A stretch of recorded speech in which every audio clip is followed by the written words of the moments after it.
தஞ்சை பழைய பஸ் நிலையம் அருகே கீழராஜ வீதியில் ஒரு ஜவுளி கடை உள்ளது.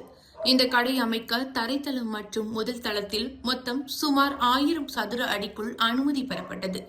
ஆனால் அனுமதியை மீறி பக்கவாட்டில் இருந்த 2 சதுரங்களையும் சேர்த்து சுமார் 3000 சதுர அடிக்கு 4 மாடி கட்டிடம் கட்டப்பட்டது. இது தொடர்பாக மாநகராட்சி சார்பில் நோட்டீஸ் வழங்கப்பட்டது. இதற்கிடையில் கடையின் பின்புறத்தில் உள்ள அம்மன் கோவிலுக்கு செல்லும் பாதை அடைக்கப்பட்டது என மதுரை ஐகோர்ட்டில் சிலர் வழக்கு தொடுத்தனர். இது தொடர்பாக நடவடிக்கை எடுக்குமாறு மாநகராட்சி அலுவலகம், பொதுப்பணித்துறை, மின் வாரியத்துக்கு ஐகோர்ட் உத்தரவிடப்பட்டது.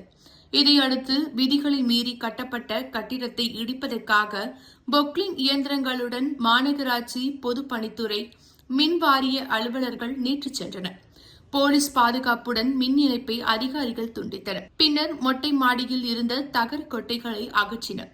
தொடர்ந்து கழிப்பறையின் ஒரு பகுதியை இடிக்கும் பணியில் பணியாளர்கள் ஈடுபட்டனர். இதற்கிடையில் கடையின் உரிமையாளர் கடையை இடிக்கும் பணிக்கு தடை விதிக்க வேண்டும் என சுப்ரீம் கோர்ட்டில் தாக்கல் செய்த மனுவை விசாரித்த நீதிபதி வருகின்ற 24ஆம் தேதி வரை ஜவுளி கடை கட்டிடத்தை இடிக்க இடைக்கால தடை விதித்தார்.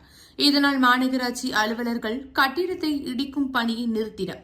பின்னர் கடைக்கு மின் இணைப்பு கொடுக்கப்பட்டதை அடுத்து கடை திறக்கப்பட்டது.